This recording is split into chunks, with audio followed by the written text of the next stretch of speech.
last Thursday. Yeah, I'll tell you, Ronnie, limo driver wrap-up show. He's a pisser. It's funny. Did you hear Sal got accused of jerking off on your bras? Ooh.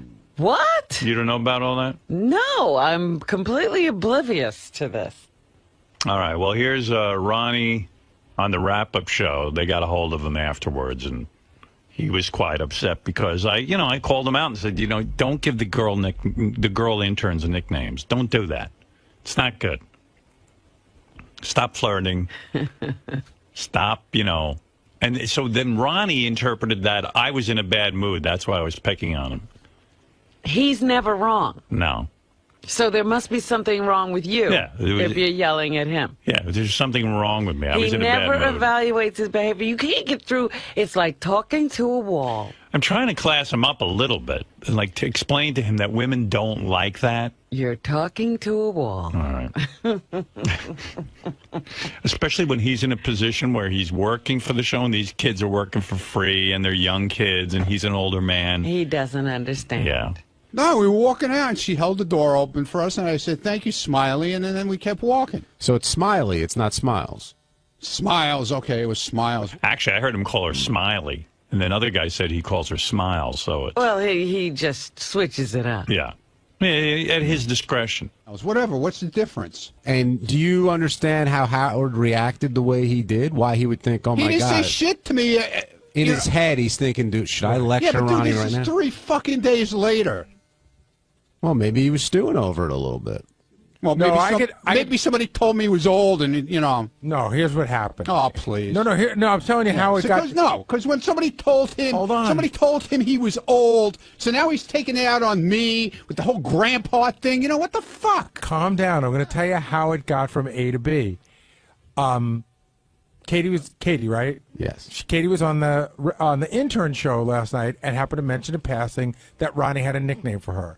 So then somebody who's not me mentioned that to Howard this morning, and Howard goes, "Oh yeah, I know who that's it right." was. You don't have to tell me who it was. You think I don't know? Who was it? Well, probably Steve, but it wasn't. I know it wasn't. But anyway, somebody mentioned. I know who it was. Somebody mentioned it to Howard this morning. Howard goes, "Oh yeah, that's so weird because I saw him calling her that in the hallway." Oh, so that reminded him. Right. Okay. Yeah, and that was so terrible. Yeah. Now, what's with this age thing you're talking about? You think Howard's upset that somebody called him old and he's taking it out on you? It had nothing to do with that. He doesn't understand what it's like to be in an office, right, and his position and what he can and can't do. Well, first of all, he was never meant to work in an office. This is a total freak thing that he's in an office. He was meant to sit in a limo and drive people. I, in my infinite wisdom, took him out of the limo and put him up here to do security. See, it was me. Do they tell these interns they're coming into the bizarro world? Yeah, right. I mean, there's things that happen here shouldn't really happen in offices. I'm telling you, there's no way this guy would have ever ended up in an office environment. You know what I mean? He just wasn't going on that career path. It ended up that way because he wanted to be a security guy. I don't know any place where he would be safe, though, as a worker. I mean, women are locked in a car with him. Well, he's always appropriate that way. I mean, he knows when he's in the car, he's not supposed to talk to the customers. He doesn't know that. He always keeps his mouth shut when he's driving, but when he gets up here, it's a totally different thing. When there's no partition, he doesn't understand. Right. If I put him in a car, he knows the rules are. Don't talk to anyone. Just keep your head forward and drive. But when he got up here, he became a whole personality. He was unleashed. Yeah. Ronnie gone wild. You've seen Girls Gone Wild. This is Ronnie Gone Wild. Let's fuck some hoes! I need to have him carry around a partition so people could roll it up. No, but he gets the rules as a limo driver. Somebody once explained it to him, I'm sure.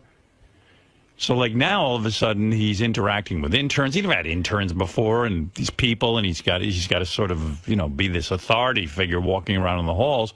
And I've said to him 50 times, just keep your mouth shut, just like in the limo. You don't have to talk to anybody. Don't show any of your personality. Just sit there like a piece of wood when the guests come in. Pat them down if they, you know, pat everyone down, not just the rap guys. You know. So everything looks kosher. And I told him, just, you know, make sure generally that any guests who come in, you know, keep an eye on things and keep an eye on things out in the hall. If anybody gets crazy, you know, tackle them, you know, whatever you have to do. And so he knows what he has to do. But then, like, there's this gray area where he's just Ronnie the personality. And suddenly there are interns and attractive women. And, you know, he goes over to Rick's Cabaret now because Lonnie made him a whole star over there. And these women at Rick's Cabaret who are professional strippers, you know, Lonnie tells them, you treat Ronnie like A-list. Right. So Ronnie walks in there and his head's spinning. Like, hey, ladies. And they're like, Ronnie, woo, we love you. So he's starting to think he has a way with women. Yes. And then he sees these young interns who are the same age as the strippers over at Rick's. And he thinks, you know. And he talks to them the same way. Right. Hey, my definition for you is smiles. My definition of you is beautiful. Too hot. My definition of you is too hot. So a lot of the girls who are, you know, they're the same age as the strippers, but they're on a different career path. They want to actually be treated like people. Yeah. It gets confusing to him because he sees young and beautiful, and he's pretty sure he's... These girls like to hear this. Right. Well, you remember what happened in the speed dating contest. We put Ronnie in there, and right away he was inappropriate. He moved his chair into her space and then started holding her hand. I mean, it was just too much. It was like within 1 minute, he was already inappropriate. Marie, this is Ronnie. Ronnie's just coming to the seat. Ronnie hasn't said a word. All right, as soon as you sit down, it starts, Ronnie, or as soon as you get in front of the mic, it starts. There Ronnie we go. moves his chair first thing. Hi, Maria. Hi, Ronnie. Nice to meet you. How you doing? I'm good, and you? Good. Very pretty. Oh, thank you. How long you been in the United States? 2 months. 2 months? A month? 2 months. 2 months. Oh, okay. What do you like to do? You like to hang out? You like to party? You like to... What do you like to do? And he came in last. And then he was like, I don't care. Right, right. I don't care who's last. Big deal. Oh, my God. I mean, that should have been a wake-up call, right, in a way? Oh, I didn't need that. Yeah. Adorable is the next step up from being hot. You can be hot, but you're not always adorable. Got that? I don't know. Does she understand it? She understands it, but she speaks my language. You know what my language is? So she would be considered adorable. She's adorable. What about when I was on the Sybian getting the poison out? Was I adorable then? Oh, that was really adorable. She speaks my language. Creepy. She speaks creep. She speaks creep. She's fluent in it. She works at a strip club. She meets creeps all day and night. Hey, how are you doing, Toots? Toots? She was hot, adorable, sexy, fucking great. Getting out the poison. She was awesome. What are the other definitions that you have? What would Christy be? Christy, It's a pain in the ass. besides having a 50-pound ass, It's a pain in the ass, sorry. is smoking hot. Oh, yeah. Smoking hot. Getting on my good side. Now, smoking hot, the difference between smoking hot and adorable is she's got like the whole sexy routine going on. She's a little bit adorable, not 100% adorable. But she's got the sexiness, the craziness, the lunacy in her. You know what I'm saying? She's up for anything. Really? Really? Really? Anything? You didn't know that, huh? Wow. He's got these girls pegged with his definitions. And I try to explain to Ronnie that these girls don't give a shit. They just want to make money. In fact, sitting there talking, they're not getting paid. But he doesn't believe me.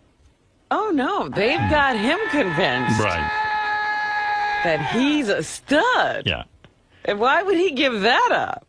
Remember when one girl was super smoking hot? Do you know about that? Here's a definition of above smoking hot. I mean, just look at her. Look at this girl's face. I mean, the minute I saw her, all I kept doing was looking for those eyes. As soon as I saw her, I'm telling you, he's like Hugh Hefner over there. He gets over to that Rick's Cabaret, and he's Hugh Hefner. He's got everything but the smoking jacket. And you know how Hugh Hefner thinks he's a stud? Right. Ronnie thinks he's a stud. Those eyes get you, like, forget it. You can't stop looking at her eyes.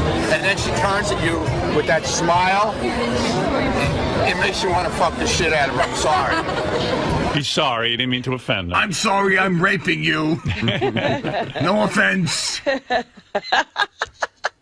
And he thinks the girls like this. You know, he's charming. They like it. All these girls love it. This one here makes you want to, excuse me, fuck the shit out of her. This girl right here makes me want to spit in her face, fuck her in the ass, and shit all over her back. That's my definition of smoking. No offense, no offense. None taken. None taken. Thank you, sir. Thank you, Mr. You Ron. can't offend these girls. Yeah. Not if Lonnie tells you you're a VIP. Beautiful body, love her tattoo.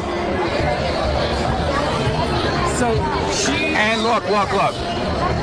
Great ass. And I'll bet you she can climb a fucking pole. I can climb a pole. See? I can float around too. She's got it all. Gymnast. She's got it all. What does he mean by that? I guess at the stripper club, dancing, the pole dance, she can really climb a pole. Ronnie's like an expert on strippers. Those eyes, man. Look at those fucking eyes. He's way into her, huh? Look at those fucking eyes. Look at those fucking eyes. You think he's angry or what? Where did he come from? How did he get this way? He'd have to go into years of psychotherapy. It's probably too late. What happened to him? You see these fucking eyes? They make you want to fuck like a dog. Excuse me. Pardon my French. Where was he raised? And what I've told Ronnie to do, I said, Ronnie, before you talk,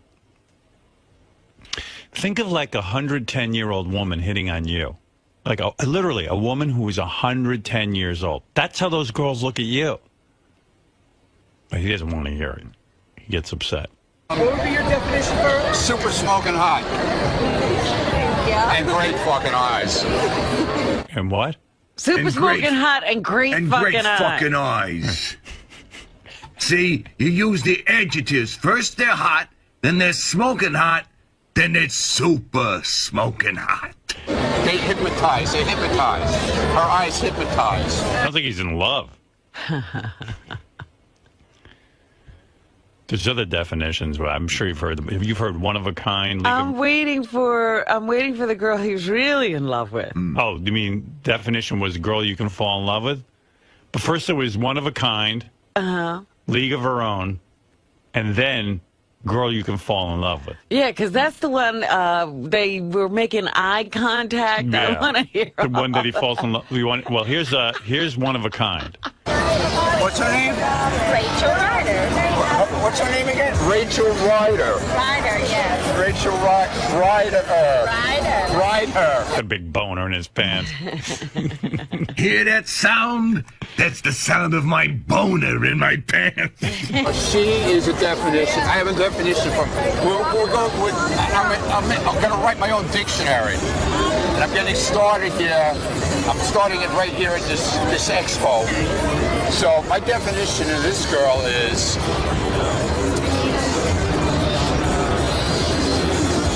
I gotta think about it.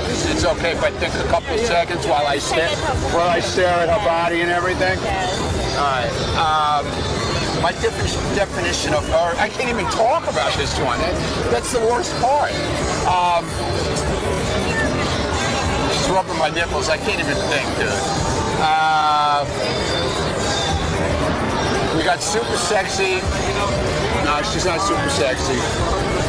She's not smoking hot. She is a one of a kind. Is that a compliment?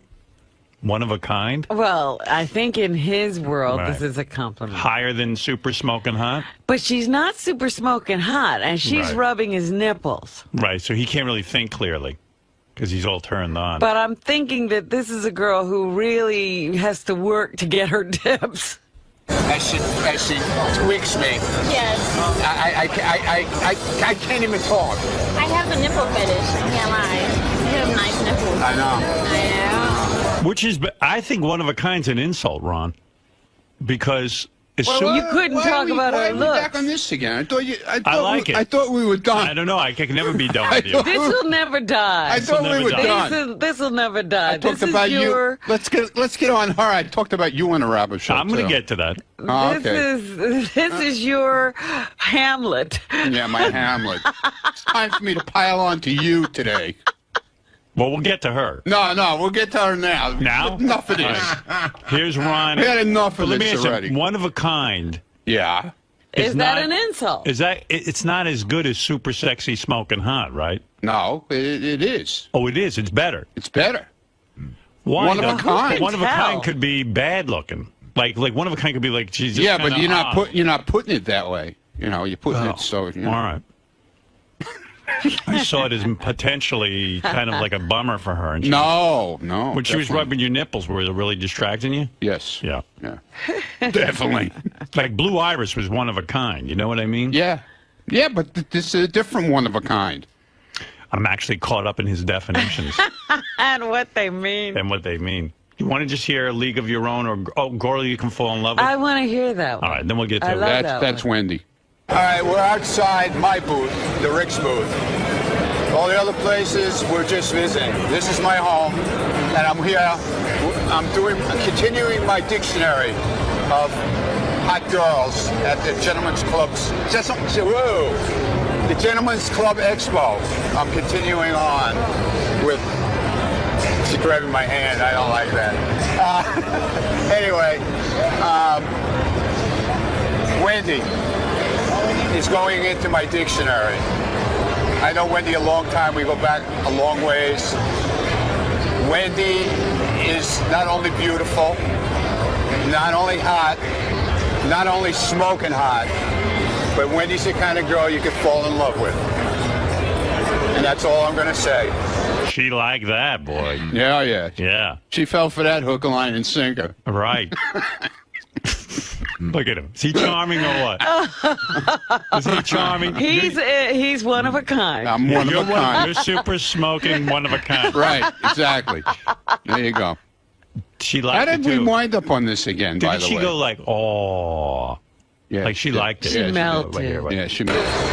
Wendy's the kind of girl you could fall in love with. She's gonna be nice now.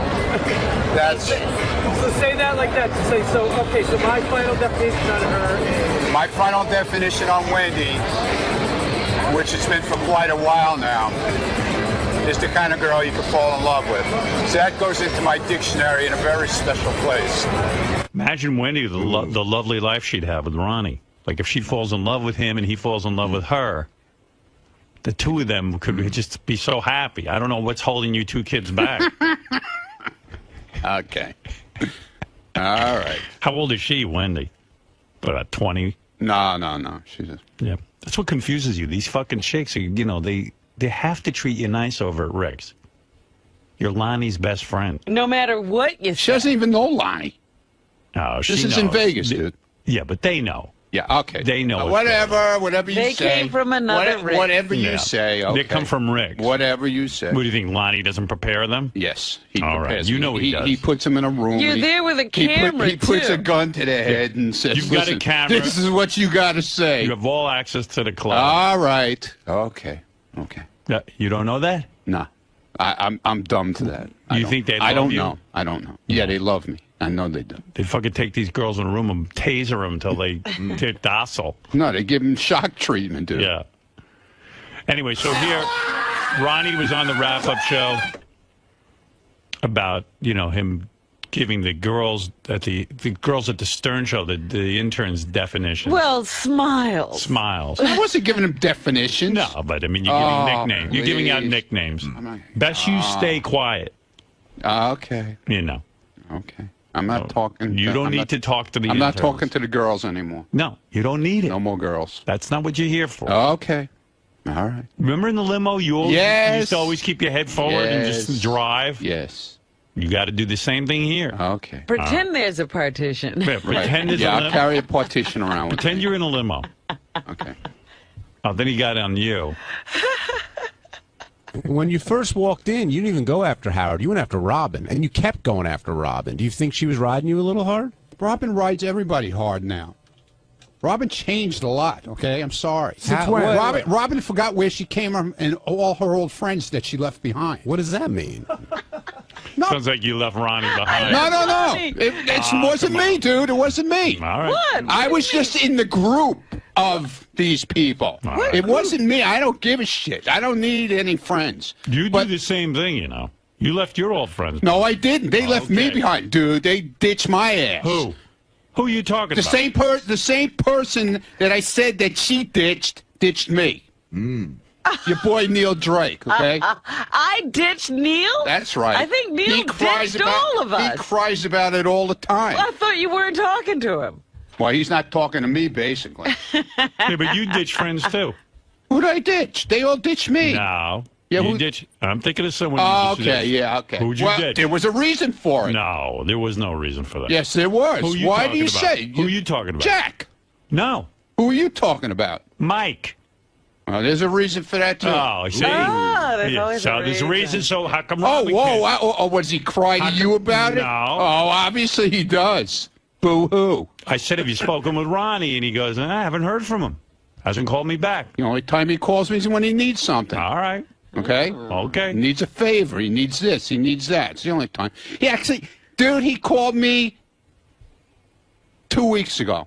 Leaves me a message. I guess you're not really talking to me, but that means you can't help me out with something in Vegas. Nah, there you Okay? go. See? There you go. All right. You ditch a lot of your So friends, I've too? I didn't forgotten ditch- where I came from. I didn't say where you came, about where you came. It's about your friends that used to help you. No, 'cause Robin going used to- back. That's why you're depressed. Robin used That's to... why you're fucking depressed. Robin used to... That's why you're depressed. I think, You're nuts. I think getting away from I'm you... not nuts. I I'm think- You're not nuts. I spent 1 day depressed. Wait a minute. If that's No. all it takes. Come on, let's get it out on the table. How many times? How much shit did Neil help you out with going back years ago? Neil and I used to hang all the time. Real? Yeah. It wasn't but a help what out happened? situation. We What, used to hang out. What happened, Robin? How come you don't Neil hang? got married. How come you don't call Neil got anymore? How married come and you never don't talk to comes me? into the city. How about Bonnie? You never talk to her anymore either. Oh my God. Neither do you. Yeah. Why Yes, don't I you? do. I was with her Saturday. Well, good for you. There you How go. do I know what's going on over there? Yeah. Well, you don't talk to her. You guys used to go out for dinner. Used to go to the theater. What happened? Oh my. Oh my. I don't care about me. You I don't, don't give a you don't want me to tell you why I don't do anything about that, do you? Yeah, you could tell me. Go ahead. Well, Just I because don't want to get into it. Dude, just because we're split up, that means doesn't mean I don't that know doesn't what's mean you going can't. on, That and doesn't I don't mean want to be in the that middle of doesn't- anything. There's so nothing to be in the middle of. I don't want to be Why? in the middle of Why? anything. She can't be- so works I with sort you. of She doesn't know backed what- up. she Backed doesn't know up. what- you still You're can't not be telling me friends? I everything's didn't tell you. okay. We have a great relationship. So you go ahead, call But- Bunny. I don't. What does that got to do with Neil? What does that got to do What with does that- Neil? yeah. Neil left all of us. Neil left all of us? Yes. Well, that's not what he says. Okay, whatever. He says You even said that. You said Neil left you because he went off with his rich friend. he went off with his rich friends because everybody dumped him. All right. So you dumped him, too? No, I didn't. He dumped me Well, how come he dumped come he you, dumped but you, but he everybody didn't else dump dumped us? because him? his wife doesn't want him hanging out with me now that I'm not married to Bonnie anymore. Plain and simple. You think I'm stupid? Yeah, but this was going on even while you were married to Bonnie. No, it wasn't. Yeah. No, it wasn't. Yeah. I used to see Neil all the time. Yeah. talk to him all the time. Now it's like, I call him, and it's like, oh, yeah, we're going to get together Thursday night. Yeah, you call me. Yeah, okay. I'm still waiting. No. You know, Ronnie gets really insulted. I'm not insulted, dude. I just he's know. Insulted. You know what it is? Dude, I'm not insulted. I just see what people are about now. Remember, you used to go over his house to watch the WWE? I used to go for Thanksgiving, yeah. Yeah, now he's all upset. I'm not upset, He's dude. been upset ever since. It's him. Dude, You're talking you about fucking you. idiot. Yeah, bullshit. What, you got a bug up your ass today on me? What is this shit? You think Robin dumped you. You don't like it. She doesn't want to hang out with you. She didn't dump me. I didn't say she dumped me. She doesn't want to hang out with you. Play the shit from the wrap-up show. I didn't say a fucking thing about me. I know said I what's didn't going care. on here. No, you don't know what's you going want on. Robin to hang out with you. Bullshit. You think everyone's a snob. Dude, I never hung out really with Rob. I mean, we hung out together with Bonnie and the No one groups. wants to hang out with you. It was a whole group thing. We used to hang out together. Well, no one's looking for It you. wasn't. It was just like me and Robin went out together. Get it through your head. No one's looking for you. I don't care, dude. Yes, you do. No, You're I too sensitive. don't. I'm not sensitive. I just see what fucking Robin people are all doesn't want about, to come over your house and watch God. WWE. No. She's not into the WWE and NASCAR. No, we wouldn't watch NASCAR. But she would sit on the floor with the little kids and watch wrestling. And you See? can't tell me What'd she... I tell you? Dude, What'd I tell you? I don't care. Yeah, you don't care. Dude, I don't care. You do too. You bring it up. Stupid ass. How do I know about it then? Because I told you about it on the air, Right, how you she used to said. come on and watch. That's right. Yeah, it's okay. You liked it. You were like, hey, Robin's She moved good. on. It's She's fine like with one me. of us. She comes But to watch his Neil WWE. was the one. Neil has always said, to me, yeah, fucking Robin. I never fucking hear from her. She's another one. I never fucking Maybe hear she's from her. moved on. Obviously. Didn't move anywhere. He's Neil became unavailable. He's a married guy. He's in a different phase of life. No, he's not. Sure, he's gonna go out with Robin and leave his wife at home? No. What? He's not. Robin's gonna hang around with him and his wife? I don't know, dude. It's a that's different not dynamic. Dude, that's not what I'm talking about. It's a different dynamic. Oh my God! See, you're twisting everything around. And Neil only talks to you to tell you that Robin won't hang out with him. You're probably right. Right. You're probably right. And he doesn't hardly talk to me now. Right. He doesn't hang out with you. Right. Robin because doesn't he's hang not out with allowed him. to. And he can't fucking tell He's me not different. allowed to. A man's not allowed to hang out with you. That's right. Yeah. So you think that's the real reason? Oh, I know it's the real reason. I don't. Dude, without Neil a does- doubt in my fucking Neil mind. does Because whatever I he asked. wants. Wait a minute, hold it. You're wait a just minute. saying something right there. Is that the Neil we hung out with? No, that's the not. Neil Neil would who was told what to do by somebody? No, that's not the Neil. That's right. All right. Neil Right. does what he wants. Right. He doesn't want to hang out with you. But all I'm saying is he bitched to me millions of times about Wow. her. Okay. And you bitch about him. Okay. People move on. You don't always hang out with the same people. But I all the told time. him, point out he's not allowed to hang out. But But he he's- denies it. Ronnie he won't used admit to it. like you'd come over for Thanksgiving and watch WWE. Oh, dude, that's so many years ago. That's so And long I even over said with. to Robin, how the fuck are you hanging out Oh, over there? stop it. You're full I of told her shit. to get the Yeah. hell out of that Yeah, madhouse. right. Yeah, madhouse. Sit there with Ronnie watching WWE. Madhouse. I said, Yeah. I even said to Robin, how the hell are you sitting with Ronnie and watching WWE? She didn't sit with me. We have a She good sat- time. We did have a good time. Don't fucking lie, because you know you had a good I time. will even say we had a great time. Yeah. fucking. Was it super smoking I'm hot? still laughing Bullshit, man. about it. Yeah, okay. What'd you talk about over there? What did I talk about? No. We talked about the WWE. No wonder you got out of there. You mean you don't want to do that it was anymore? the WWE then. Yeah. You don't even want to talk about that? I mean, what's the matter with you? You don't want to have Thanksgiving at Ronnie's and watch WWE? No, you don't have Thanksgiving at Ronnie's anymore. That's for sure. Yeah, Ronnie changed out everything. Yeah. You used to have fun over there.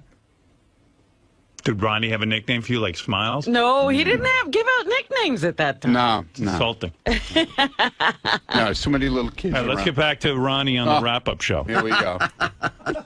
No, I'm serious. I'm asking, what do you mean by that? What do I mean by that? Robin used to pal out with a lot of people, and now since she changed her whole lifestyle and with the green drinks, she forgot all of her old friends. Like they don't exist anymore. Well, like who are her old I'm not friends? even gonna. Are you one of them? No, not really. But I was involved with a group of her friends. You know, and she left them all behind. But that's fine. That's got nothing to do with me. Why do you? But you're not going to come after me, and I'm not going to go back after you. Fuck it. I don't take that shit. I'm sorry. Why do you think she left her friends behind? I don't know. I have no clue. No clue. The new lifestyle. Maybe you have to ask them. Maybe they can answer it for you. Yeah, I don't know who they are. Yeah, and they're not here. You know who some of them are, Gary, so don't tell me you don't know. You're not talking about like the witches and the coven and that stuff, are you? Yeah, no. Ask her the last time she talked to the guy who used to bail her out of a lot of stuff, Neil Drake. Ask her the last time she talked to him. Ask her. But you have a lot of friends that you don't hang out with anymore. There's still... Yeah, there's a ton of them now. Right. So there you go. There's a shitload of them now, Right. boy. Circumstances change. Yeah. They sure do. All right, but why wouldn't it be nice for her to be that she was friends with him all these years? Does she have to lock it? No, How do you know? Like call him up and say, "Hey, Neil, how are you?" How do you but know? You know, our How do lives you went know? in different directions now. Don't take it the wrong way that we don't hang out anymore. How do you know that we're friends for years? Do you know how you say, like, oh, this guy asks me for stuff all the time? Yeah. How do you know that something didn't rub her the wrong way? Or how do you know something she just said, you know what, it's not fun for me anymore. I want to move on. Okay, you know, what's the fine. Well, matter tell with the you? person Doesn't mean that. she's a snob. Tell the person that. I told Gaffney that. I told him plain out, dude. The only time you fucking call me is when you need something. I didn't plan to drop anybody. Life changed, and they weren't around anymore. Okay. There you go. Okay. End of story. I know now. I know why you're depressed. I'm not depressed You at said you were all depressed. about my friends. I love my friends. Okay. All right, well, anyway, Ronnie. All right. Fine with me. I got no problem with Listen, it. you got all new friends, too. You missed the strip club. Yeah, Mr. Strip Club. That's right.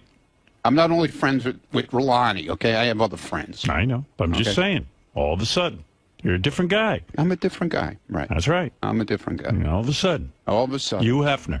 Hugh Hefner. Right. I'm getting fitted for smoking jack. No one sits there and puts you down for it. No, you are. No, You're your all friends over, change. you're all over you my have ass. all new friends. You're all over me. You have new friends. You're all over New me. friends. Another hour. New today. friends. Today's what? It's 6:45. 45 minutes already. That's right. From the minute the show started, all of a sudden it became me. Who are again. your top 5 friends? I don't have top. I don't have any friends anymore. Name your 5 I best have friends. no friends. Wait a minute. I have Just a acquaintances. second ago, I don't you have any had friends. I have friends. acquaintances. All right, who are your top 5 acquaintances then? I don't know. Exactly. Scott the engineer. He's my top on top of Yeah, you used to hang out with him all the time. I still. No, well, you he's don't. not allowed. There you Nobody's go. allowed No one's to play allowed. with Ronnie So what's anymore. wrong with you that no one's allowed to hang out? Hey, I guess I'm fucking bad. I'm a bad guy. What can I say? Right. I'm no fucking good. Oh, all right. Shit happens. What can I say? You have different friends too since you got married. Absolutely, right? of course. So there you go. Well, life always But nobody changes like fucking that. likes me. It's fine. I don't give a fuck. Notice none They of us can go want to be, hell, all of None them. of us want to be friends with you. Good. Who's the one variable? I don't really care. I like you. I know. I do. I know you do. Right. We All right. bullshit. People Right. don't know how much you like me. you always show. You know what my definition of you you only is? show the bad side of me. You know what my definition of you is? Fucking bad side. A You friend, do. a Another one friend in I there. like to keep in the closet. That's it. Yeah, you don't want anybody to know you're friends with me. Right. Fred, are you allowed to be friends with Ronnie? I think so. Yeah. Why not? Nobody's banned you from Ronnie? No, I talk As far to as Fred. I know, no. I like Fred. I talk to He's a Fred good all the dude. time. We bullshit all the time. All right. Benji's, And I like his dictionary. Benji's another story. I don't want to talk to him He's different. All right. Well, why don't you like him? because he never comes in on time. Right. Oh, now he's on time. 2 days in a row. Yeah. Well, that'll change, you know that. All right. Thank you, Ron. All right. All right. There he is. Ronnie, the limo driver, with his definitions. 50 minutes. 50 minutes. There you go. He's a pisser. I got an email from Jerry O'Connell. It said 2 words. Ronnie, priceless. Oh, my goodness. He loved it. Well, we know why from these tapes. Mm.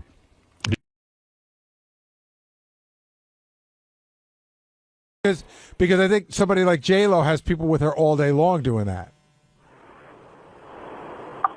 I don't buy that. I mean, he doesn't let anyone come up to him, even to his station, right? I mean, it's his own separate compound. So now he's out in the hallway but the hallway itself must be cleared. That's not true. That's not, Well, that's what he does. No. You're asking me a question. I'm telling you. He wants the hallway cleared when he comes out of the studio so he can get to his office. He doesn't want to talk to everybody about. And by the way, when it's everybody. He doesn't want to talk to me or Tim or John Hine or anybody. He just wants to get to his office and meditate. Then when he leaves and he comes out of our compound, it's fair game. He hates it, but nobody's clearing the hallway. Well, we or some of us know to leave him alone, but it's not like avert your eyes. Here comes, that's and there's a not big difference between Howard and J-Lo. We don't work for J-Lo. But you can understand, like, he did call her insane, and I'm listening this morning saying, oh, you're calling her insane? It sounds like, to me as a fan, as a listener, it sounds exactly the same. I mean, to you guys, it's different because you're in that environment. I grew up with this insanity, so it's perfectly normal to me. All right. Any chance of getting Artie on the show? Well, I think Howard addressed that last week. I didn't hear it. You should go back and listen to it. I don't know. I'm sure it's online. So, but Howard he talked about after Artie was on Letterman that he doesn't think he's ready, and it got into a whole thing. What's your opinion? I defer to Howard. Howard's got to do the interview. One other thing, Gary, I'm a big fan of the show Larry Sanders and Artie on the show there. He's clearly the boss of the show as the executive producer. As you being the executive producer of the Howard Stern show, do you feel you have that same role as an Artie role or more of a role as an executive assistant? Somewhere in the middle. I mean, the executive producer of the Howard Stern show is Howard Stern. He inevitably, most important decisions are made by him, where I go to him and we'll talk together, and he appreciates my opinion. But if I say, no, this is the way I want to do it, and he says, no, that's the way I want to do it, Howard's going to win. Thanks, Derek. Let's go over to Dan in Cincinnati. Dan, you're on the wrap-up show.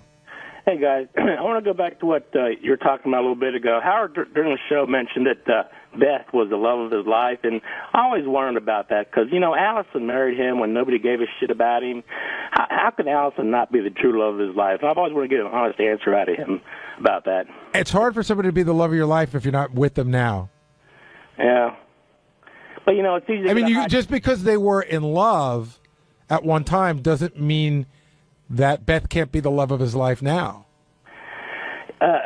It's easy to get a Beth when you're Howard Stern now. No, but Dan, I think you're trying to tell Howard how he feels. Oh, I know, I understand that, but I think if he really thought about it, who cared about him when he was a nobody? I'm going to go tomorrow and tell him to think about it a little bit harder because Dan from Cincinnati doesn't like the answer. Well, let me ask you about something the last caller said. Now. Sure.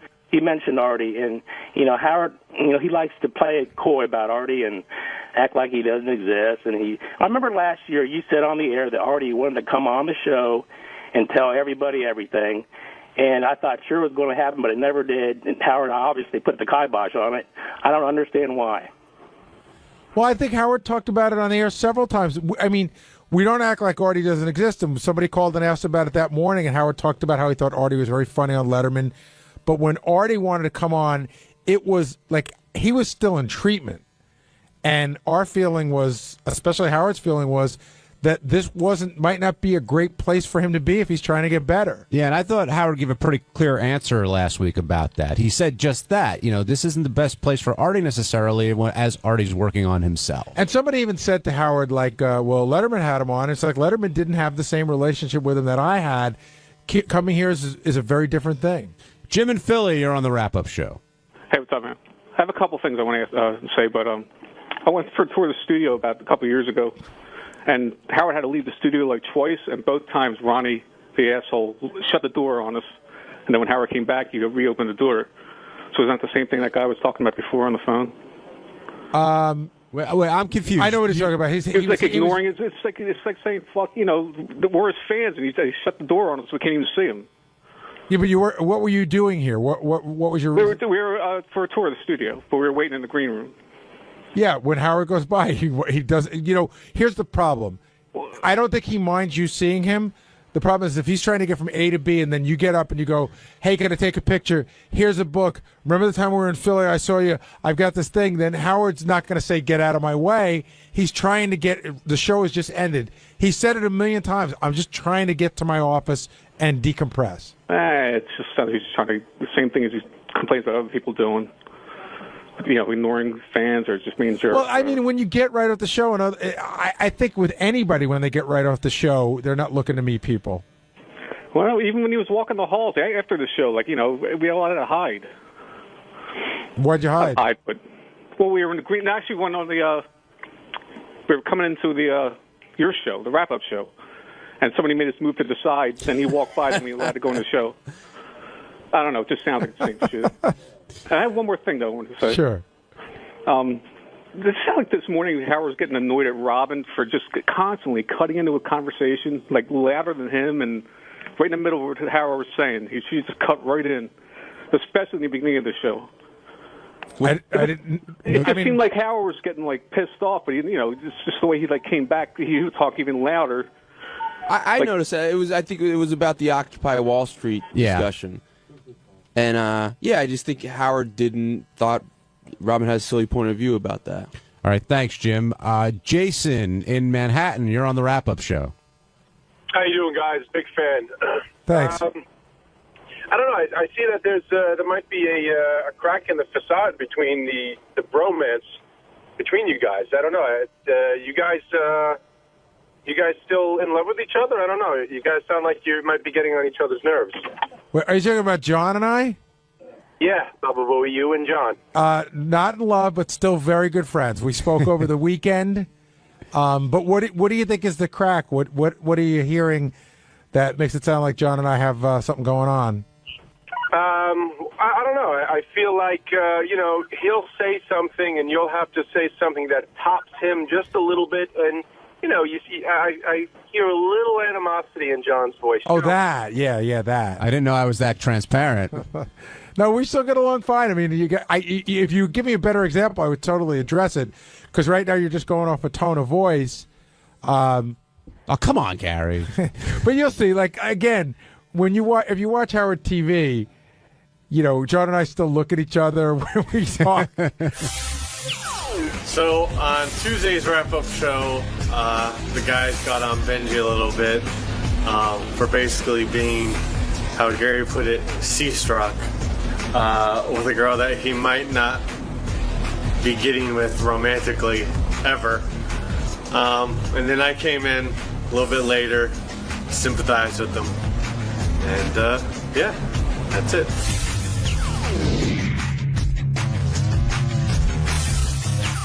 Benji impresses a girl by jumping into that CNN broadcast, which was really funny, but says he doesn't care if he ever hooks up with her, and I'm calling bullshit on that. We were just talking to Benji during the break, and we were saying how Marianne, who called today, used to intern for us. Marianne's very cute. And I said to Benji, I know that you were playing sort of the Al Roker model. If I just hang around long enough, she'll see what a good guy I am. And she did. She thought he was a great guy, but she just didn't want to fuck him. Yeah, but she did want to make out with Booker at the party. Oh my God, That's the funniest story ever. Benji's putting in the time. She goes in the bathroom and Booker goes meow and she makes out with him. That is so great. That's it's the story. It's the worst, though. I felt so bad for him. It's 16 Candles, Pretty in Pink, all those movies rolled into one. Every John Hughes movie happened right to Benji. So, Benji, you were involved quite a bit in the show today. Yeah. Was it hard to hear Marianne tell that story about what happened with Booker? Oh, no. That was literally, I think 12 years ago. But the point was, it hurt at the time. Oh my God, yeah. I was, I had a huge, we've become, we've become super close. We're very good friends for life. She's one of my best friends. But there was a period of time where you had romantic love for her. I cried about it. I think I got counseling of how to I tried everything, and the truth is she loves me too. She'll tell you that. She absolutely loves me as a friend. Yeah, actually a little more than that maybe, but she, she might. I don't know if she's gonna call up or anything like that. No, you're not in a relationship right now, right? No, and she's not either. She date. No, she's not. So now we're it's both dating, but now it's been down the road, and she still sees what a good guy you are, and still no chance of it. Like, it's no chance that it would ever happen. You wouldn't mind if it happened, would you? I'm sexually attracted to her, but I'm also sexually attracted to your wife, to your wife, to I'm sure whoever he dates. The vacuum over there. Yeah. So, but yeah, I find her sexually attractive, and I love her, and she loves me, and we know we have that connection, but I don't have that romantic kind of feeling towards her, and I definitely don't have any kind of sad crush towards her. Well, it sounds like with the girl you're with now, or trying to be with now, Yeah, you're going to hang in there no matter what. The reason I brought her up is I think there's something fascinating about her, and I think she's an amazingly talented person. But don't you think there's a part of you that and says, I think it's a funny thing too, the whole asexual. It's a funny bit to bring up on the air, but the best thing that could happen is in this funny bit, somehow you get laid. It works out for everybody. It's not just. It's really. I swear, my life. It's not just to get laid. Like, but it wouldn't hurt. I'm not. I don't think of her like that. Like I find her very sexually attractive, but it's like she possesses a quality that I'm like, wow, this is the kind of girl, whether it's her or someone else, that I want to marry. Yeah, you're sea-struck. What's that? You're struck by the vagina. Oh. You're in lust because you don't really know her. I'm brain-struck, bee-struck. Have you ever felt this way about anyone else? Yeah, I've had other girls in my life that have had aspects of this. Obviously, like girls I've dated, and some like Marianne has those qualities. There's people in my life I've met like that. Like Sheila had those qualities. There's people in my life that I've met. There's a girl Tracy you've met, like that I've dated, that have Charlie, that have amazing qualities. What's your wife's name again? Debbie. And Debbie. when you did the CNN thing, Yeah. that was to impress this girl? Yeah. Because I told you guys, I vowed to completely stop doing that because I don't believe in it. It's like I feel like there's this, there's a slight immorality to it. Then why'd you do it? I want her to like me. So you think she's going to like you more because She definitely did. She loved it. So do you think she's falling for your celebrity and not the true you that you are? Nah, she likes who I am, but she likes for sure she likes celebrity too. But no, she thought it was ballsy and she thought it was funny and she got a kick out of it. Now, did you guys talk about on the air earlier that she was in that band? No, very little. I'll say her name so people aren't. Her name's 𝗦𝗁𝗲𝗿𝗱. But what band was she in? Cobra Starship. Now they had some huge hits, right? You know the band? Do you know the band Cobra Starship? No. They've had Hits One plays them a lot. Did they have were they the Helen Keller song, or am I thinking of a different band? There's a song about Helen Keller? Oh yeah, you don't know about that one? No. It's just so ridiculous. Are they doing like the noises? Should I know who Cobra Starship is? Yeah, they've had a couple of hits on Hits One. You should know in the sense, like if you listen to Hits One and your daughters listen to them, they would probably know. But she wasn't in the band for the hits. What happened to her in the band? She got out of it. She left or she got thrown out? I think it was a I don't know how much she wants to go into it, but it's like from what I know, like I think they dicked her over. She originated like the guitar in that band, but I'm talking about her as a solo performer. Is her songs, every fucking song is like so catchy and so good. Now you might not like that genre, but it's like when I said is Katy Perry good, is Lady Gaga good, it's that good. Her name's 𝗦𝗁𝗲𝗿𝗱. Yeah, you said that. It seemed today though you were making a point to make sure that she was booked on the show. Well, she's already been booked. None of us remember. I mean, Gary. No, I do. Benji's right. Benji brought it up in a meeting, and Howard's like, book her. Don't you remember we were in the you might not have been in the meeting because you were doing wrap-up show, but Benji actually had somebody play the music from the board while we were in the meeting. And Howard didn't even really care about the music. It was more sort of like, I met this girl. I think her music's really good. She says she's asexual, which is why she wanted sex with me. Howard goes, book her.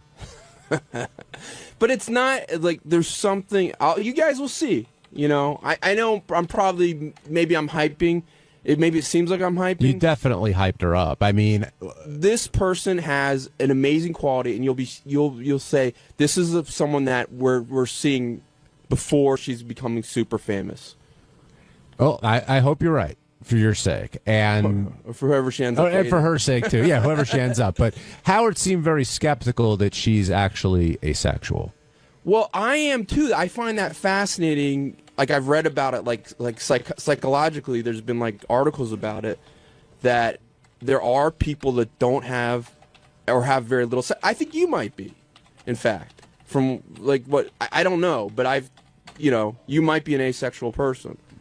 I don't think I am. You might not be. I don't know, but you don't masturbate, so that to me That doesn't mean I don't have sex. Do you really love it when you have it? Of course. Okay. Well, she has told me she doesn't. Like, it's not what it's about for her. With you. Exactly. That's the point we're trying to make. Here's what I think of. I believe that is possible. I think, look, I absolutely know she didn't use, like I said, she didn't use the word asexual. When I started talking to her about sex and hooking up, and she seems like she's not into it. And I even said to her, is that cool? Can I... Like, that's fascinating to me. Can I bring that up? Like, she knows I work here and everything. And to her, it's not that fascinating, but she really doesn't seem to have a strong... I think there's a classic scene and line in that movie When Harry Met Sally, when she finds out that the guy that she's been dating forever, who said he didn't want to get married, gets married. Yeah. And she goes, I always thought he didn't want to get married, and I realized he just didn't want to marry me.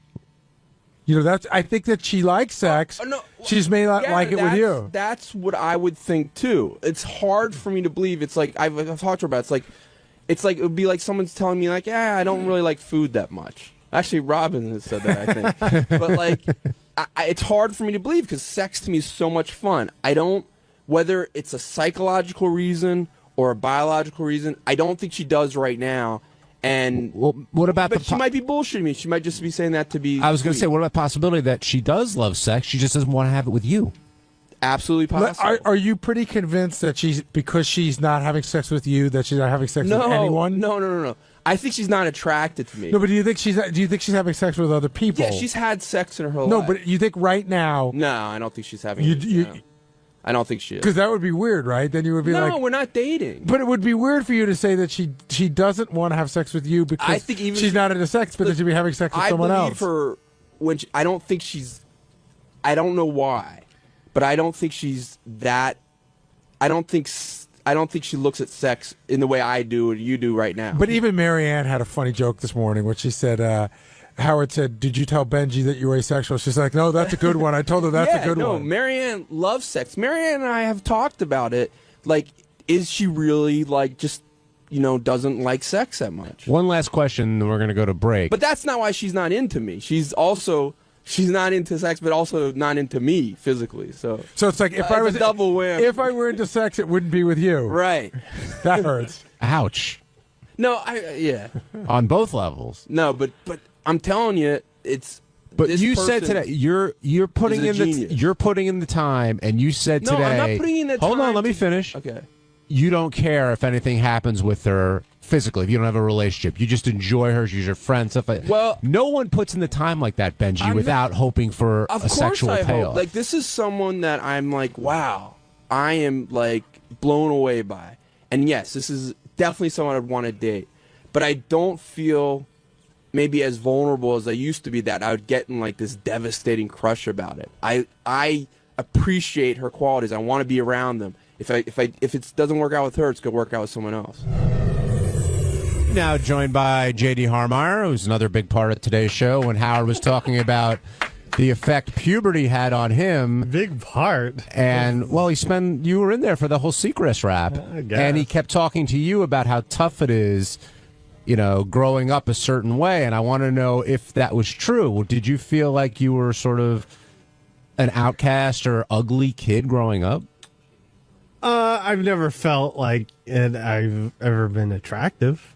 I mean, I've had like girlfriends. I mean, like what was it? I think 6th grade.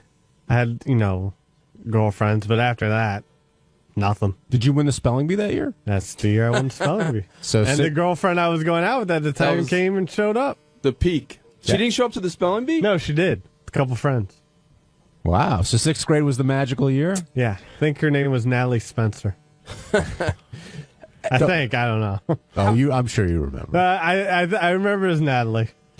Can I? How far did you go with Natalie? I didn't go very far with. I didn't go far with anyone. But did you guys? I mean, I don't know what you. No, nothing. Nothing happened. But were you like? How do you know she was your girlfriend? Like, did you guys say we're girlfriend boyfriend? Yeah, it was elementary school, for Christ's sake, But how did you guys say we're girlfriend boyfriend? Yeah. Cool. Yeah. What happened? High five. I don't remember. I think she broke up with me for. He got all famous from Get Smart. Yeah. Hey, no, that was actually high school, and I did not get famous from that at all. I would think you'd remember if you broke up with her versus her breaking up with you. I don't remember. Now, when you heard that story that Marianne told today about Benji ending up with, making out with Booker, and after Benji had put in all that time, did you feel for him? Were you sympathetic at all? Yeah, of course. Yeah. Have you been in that situation at all? Did Natalie make out with Booker? I mean, I can't think of a specific example, but I'm sure, I've definitely liked girls that have not liked me in that same way, and then seeing them, be with someone else. It sucks. You just want to punch a hole in the wall. But do you hold on? Do you keep sticking with it, or do you just cut bait? Depends. I mean, I try to cut bait once. I know nothing's gonna happen ever, but we hold on to this dream, I was telling Lisa G this. We hold on to this dream that one day, maybe, but then I cut the bait 8 years into her marriage.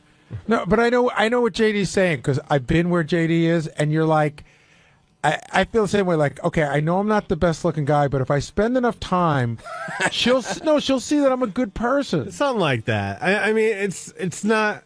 And they never do. Yeah. I just never, I've never had anybody that I felt that way about go, after a long time, wow, I see what I haven't seen before. But, I mean, I don't know if we can get Lisa in here, but, she'll say, you know what, I'm really looking for a nice guy but the bottom line is, the looks come first in a lot of cases. Well, and it's not it's not always just looks. I mean, looks are definitely a big part, but it's also where you are in life, how successful you are, and what Oh shoot! Yeah, I mean, I don't make a lot of money here, so. But you think it's all about money? I wouldn't say it's all about money, but no. I'm just saying that helps. You're in better shape than a guy who makes your salary elsewhere because you got a little juice going on as JD from the Howard Stern show. There is that fame. That's true. Well, listen, don't be humble. The fame. First of all, there's hardly any fame. And second, it's not a big thing. I told a story recently where I went out to a bar. And there were some college chicks there, and this guy tried to introduce me to him. And he was like, "Yeah, he works for the Howard Stern show." They were like, "Oh, yeah, cool." Yeah, but you graduated college 12 years ago. Well, I'm just saying it doesn't. Whatever. So, what was your move after you got introduced? I didn't have a move. They didn't. They was like, "All right, okay," and they went and talked to themselves. Well, did you try to talk to them? I didn't know what to. I don't remember. I think I said something, but But again, we can get off into a whole other side conversation. You're waiting for somebody to go, "Oh my God, Howard Stern, he's the best. No, let me fuck you." No. I wasn't saying that. Although that would be nice. But, has that ever happened? Has that ever happened? I mean, not. I don't know. Not really. No. JD. I mean, I know it's happened. Well, okay, through Facebook or whatever. Yeah, I mean, right. in the case, yeah, but no. I mean, as far as they've never heard the show and they hear that and then they want to fuck me immediately. No. I don't know. My friend worked at NBC, and he used to get chicks from the request line back before there was the internet. I would think for you it would be very easy with the internet now. Well, it's definitely been easier.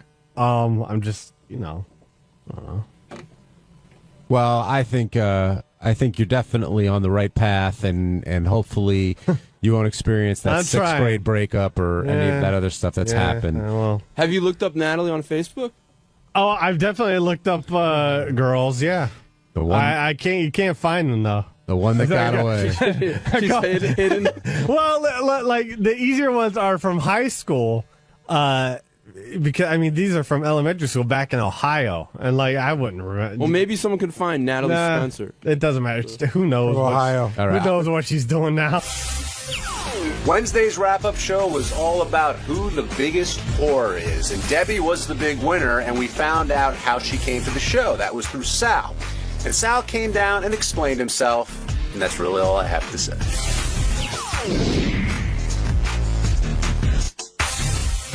Let's move off of that and off of Robin and on to the three women who did come in today to compete in the biggest horror contest. All three were extremely qualified, and the vote came in, and Debbie was the winner. She beat out Abby and Beth. And I thought that it would be closer. You know, Debbie really got a lot of the votes, and I guess her stories about what she does with sperm is what put her over the top. Yeah, it was interesting. There was if you were just listening to it, you know, Debbie just like says, I got to blow people 3 times a day. I thought, who was the middle girl?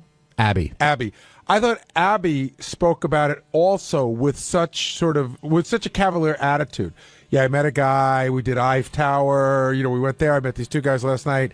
I thought they were all really convincing. But, you know, to take sperm and ask to be frozen, to tell guys to jerk off at a condom and give it to her, that sets her apart. Well, what about Beth, who's having strangers come over and the kids are asleep upstairs and she's banging them there? I mean, unprotected, by the way. Yeah, that's pretty rough too. Yeah, I thought I love the whole. You know, she goes, I have a way to know, and so we go, what's today? She goes, you know, we have them tested, and Howard goes, they bring a piece of paper. She's like, most of the time. What was the most shocking thing you heard today from any of the contestants? Like you were like, wow. I think when Debbie talked about having people save up their, Howard was like, I'm out. Like he couldn't even deal with that. He tapped out. Was there anything else there that really shook you? How about you, Benji? You've heard some of this stuff before, I'm sure.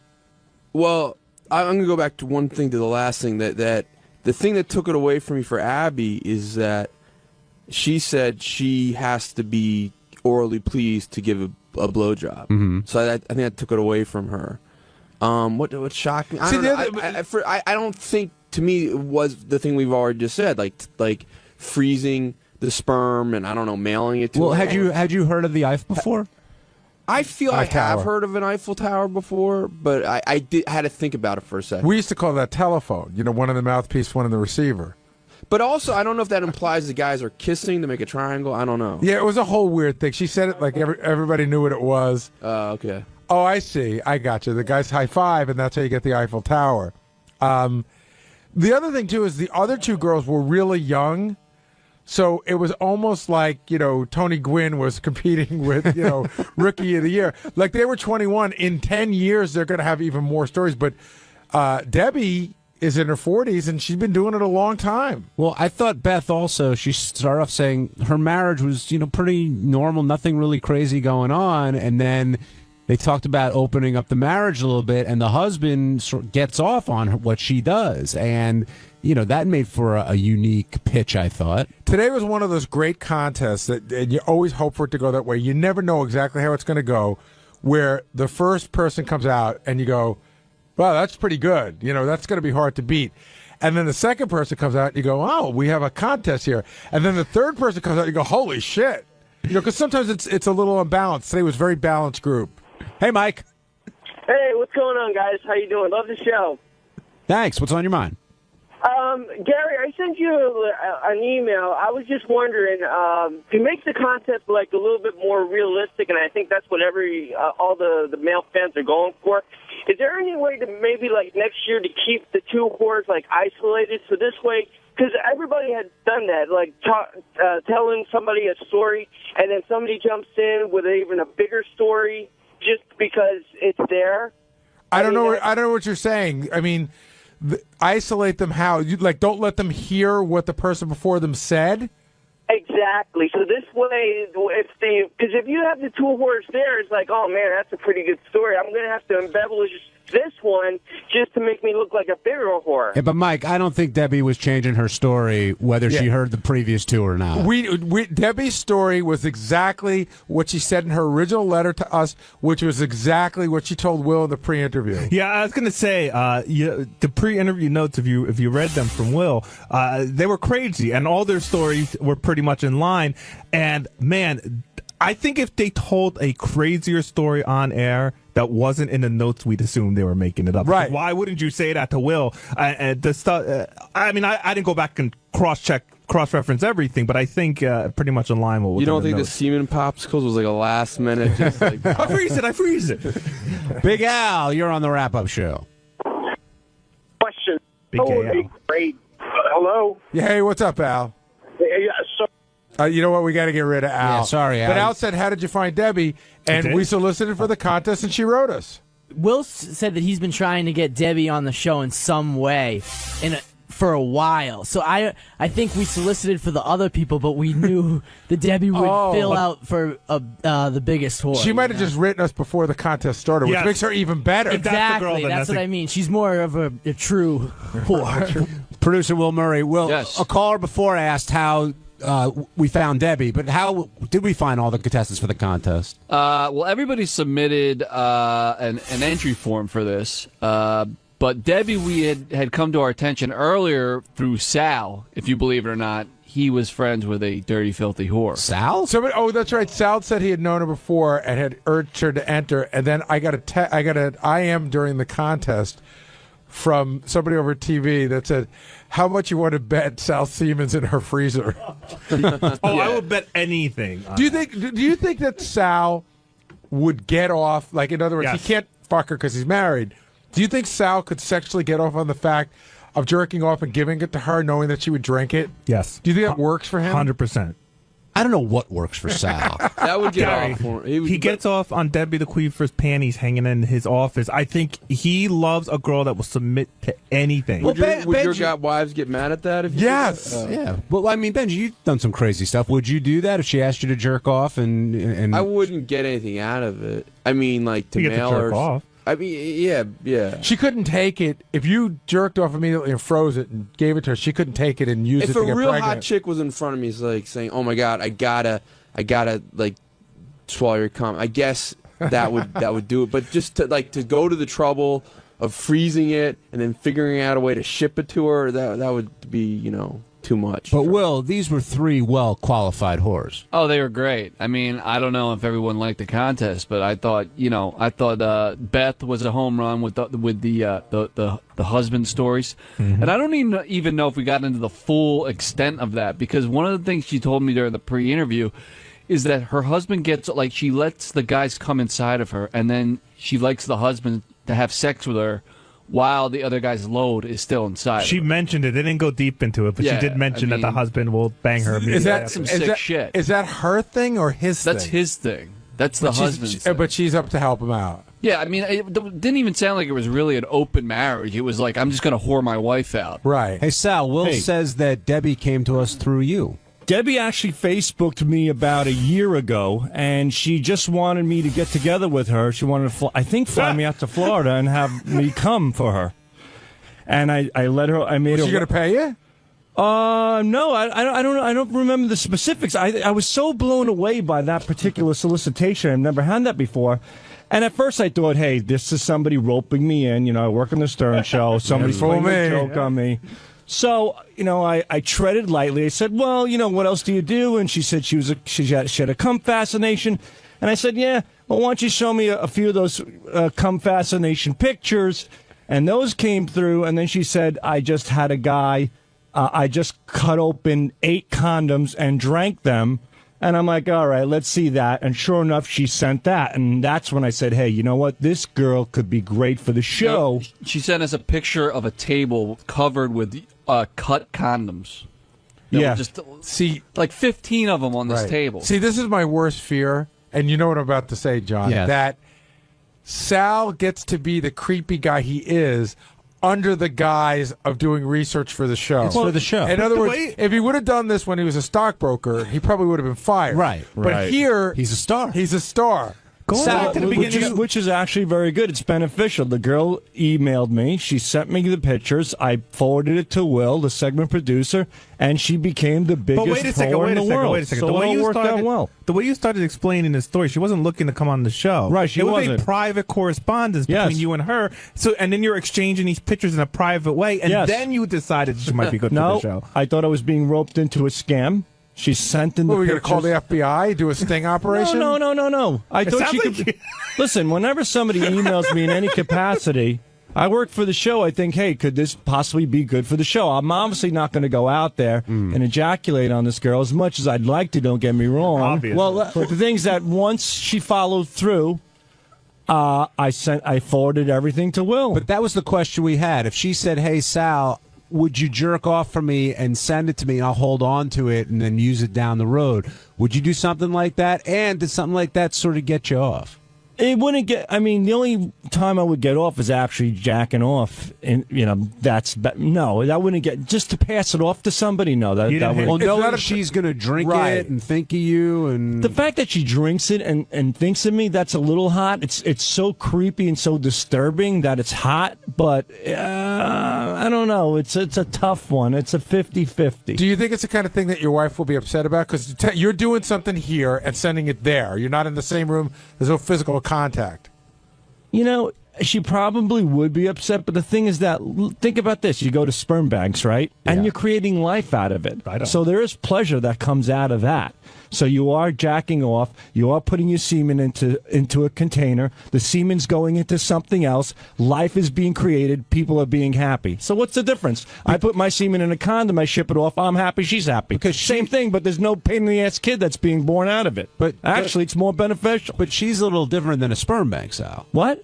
She's a little different than a sperm bank. Yeah, she's taking it in the mouth versus a vagina. That's the difference. One hole versus the other.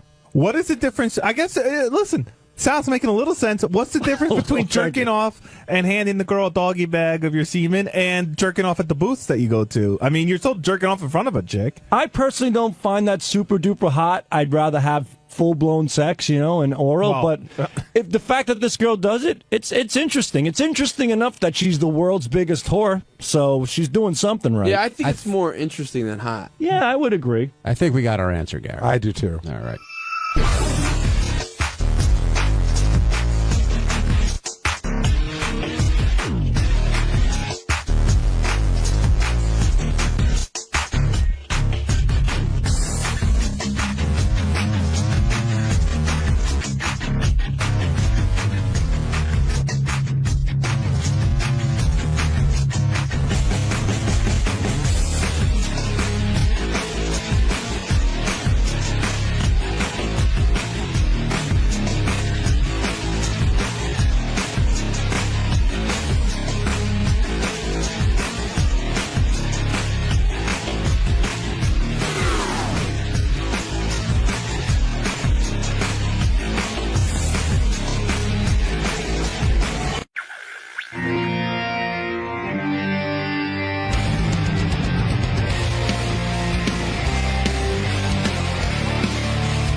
It's getting very dangerous for me to walk around and even speak to people anymore. What happened? Because so many people can't get on this show. Uh-oh. I was leaving the building last week. Who'd you run into? And I ran into 𝗏𝗏𝗄𝗏𝗏, the guy who used to play Hercules. Oh, please. I was called out to the green room before he got to you. Let me come in and tell you this, Howard. We'll tell our stories together. I mean, let me ask you something, because I get this all the time. I mean, 𝗏𝗏𝗄𝗏𝗏's got to know on some level things aren't exactly hot for him right now in Hollywood. I mean, why is it so shocking to people that they can't get booked on a show? So there's a really funny move that people like that have. So it's 8:30 last Wednesday, and I've been told that Kevin's out in the outside green room, and he really wants to see me. So I go out there, and the move is, I'd love to say hello to Howard. Oh. And I say, well, we're on air right now. And he goes, yeah, that's what I mean. I'd like to come in on the air and just say hello, which is meaning I want to be on the show.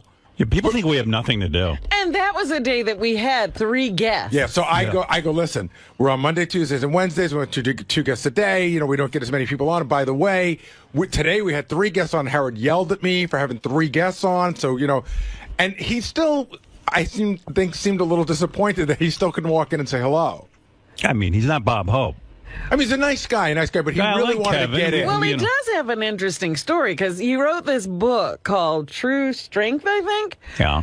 And it's all about how, you know, as Hercules, you know, he's like in great shape, a strong guy. He actually had an aneurysm and had 3 strokes and almost lost his life. Because of all the working out? I don't know exactly what caused it, but, you know, the book is about his comeback. You know, like he lost, his sight was impaired. So nobody even knew he had to come back. It was between seasons of the show, and he probably said, all that working out. He said at first, I said, well, how did you deal with it? He said, I came back and we shot for like an hour a day.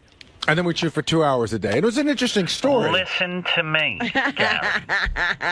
All of that working out and putting pressure on the joints and the pressure and your head, and it's very difficult. There's too much working out, and really, it's not necessary. But, Mom, he played Hercules. Hercules, yeah. He had to work out all the time for Hercules. Yeah, kind of. I mean, he's supposed to be in incredible shape. Is that right? Listen, your father and I are in good shape. We walk. We go to the gym once a week. But he's overdoing it. And you're overdoing it. What do you mean? All that running around. All of that exercise. Oh, your heel hurts. Of course. Because of the pounding is very hard on the joints. Ma, I'm fine. I want to do some exercise. I sit in a chair all day. Listen, I said movement is good. Your father and I walk. Yeah, but I'm not 85 fucking years old. I can run. Oh, yeah? You think that's it? Your father never ran, and neither did I. Look, I'm not going to talk about this. You're making me cuckoo. And 𝗏𝗏𝗄𝗏 absolutely had to work out hard to be Hercules. Oh, yeah? All right, look. Yeah, I'm going to go now. All right, goodbye. That's the lecture. So anyway, I ran into him later in the afternoon. And I'm just seeing this guy walk by me, and I'm like, oh, that's 𝗏𝗏𝗄𝗏𝗏. And I said, Kevin, hi. And he turned around. That was your mistake. Why'd you say hello? I know, but you see somebody, you don't know that this intrigue has gone on. So I walk. You got to see me walk out. You walk out of here today with me. No one can even catch me. I sprint right out of this building. No one catches me. Well, I stopped to say hello, and I got the whole, I wanted to come in today, but Gary wouldn't let me. Well, that means Gary's doing his job. Yeah, Gary's the bad guy. Yeah, we want... Gary, why didn't you tell me 𝗏𝗏𝗄𝗏𝗏? Can I tell you the great game that I play now? It's actually a physical game. We pass on a guest, right? Then we finish the show, and I go to do the wrap-up show, and that guest is sitting in the lobby. Right. So I now have to wait till they look the other way and run behind them. Do you really do that? I really do that. Oh, my God. Hey, I've done that with a lot of people. Speaking of the wrap-up show, I do want to address this. I don't know if you heard it. Chances are you did, but Ronnie and Sal had a real good fight on the wrap-up show. Yeah. Really? Yeah. Ronnie and Sal? Yeah, Ronnie and Sal. Like, Sal took some low blows to Ronnie about his marriage breaking up. And really? It started I out thought it with was outrageous. It started out with who would go Skippy on Howard on the show. That's what the conversation started. So then Sal's name came up, and then Sal got mad at Ronnie because Ronnie said, well, Sal's crazy. He could do that. And Sal went right at him. You are nuts, Sal. Do you know why? Why? Because once you make a statement like you make, all your stupid statements, and you say, well, I don't mean that now,